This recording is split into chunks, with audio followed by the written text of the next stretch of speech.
اللعيبه الحلوه بقى، نجوم الكبار اللي فاكرين نفسهم جايين يتصوروا وينزلوا على السوشيال ميديا وياخدوا اللقطه والجمهور ينده باسمهم وخلاص.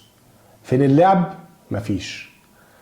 في ناس لا عارفه تلعب ولا عايزه تلعب وقرفانه مننا، مش عارف ليه. يا عم ما تمشي، قرفان مننا امشي. وهقول لكم اسامي بعض الناس يعني.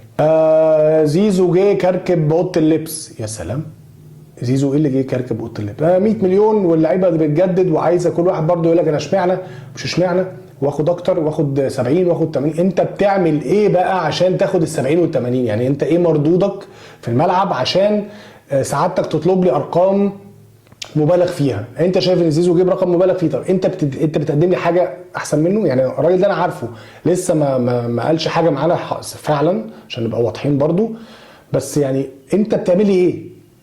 يعني انت كنت بتلعب اساسي ما عرفتش تعمل حاجه، جم شويه ناس صفقات جديده خدوا المكان زفت. انا معاك ان هم كلهم زفت. طب وانت ايه؟ انت ازفت منهم. انت ليك عين اصلا تتكلم؟ ولا هم ليهم عين؟ هم ولا انت ليك عين تتكلم اصلا؟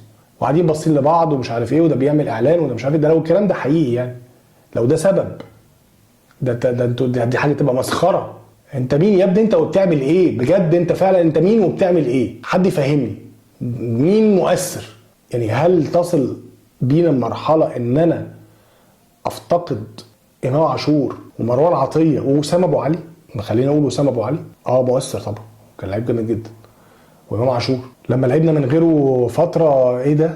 هو احنا كده؟ امام رجع الماتش اللي فات ونزل كان زي الزفت برضو قطران، بس دي الحقيقه. انت مش عارف تلعب. فين نجومك بقى يا باشا؟ وبعدين زيزو كركب الدنيا بمرتبه، تريزيجيه ما كركبش الدنيا. هو تريزيجيه بياخد قليل ولا انت معتبره محترف مثلا لا سمح الله ولا حاجه؟ الحاجه الاساسيه اللي انا شايفها في لعيبه ومستويات وزفت والدنيا بايظه جوه وعيال منافسين من بعض وحاجه تقرف، بس انا في حاجه واحده مفتقدها وباينه قوي، وانا شايف دي من اساس المشاكل. انت ما عندكش كابتن. انت عندك مين كابتن جوه الملعب يزق اللعيبه، يحمسهم، يعنفهم؟ مين؟ يعني قول لي كده مين ينفع يعمل الدور ده؟ سيبك من الشناوي في جون. مين؟ طب مين كان احسن حد ممكن يعمل الكلام ده؟ احنا كنا بنقعد ناس عشان دورهم كقادة في الملعب، ممكن يكون ما بيدوش المردود الجامد، بس دورهم في الملعب قائد فعلا، وبيحمس اللعيبه وبيعنف اللعيبه، بيفوق الناس لما يكون الدنيا واقعه. انما كله كده، والامثله كتير قوي يعني.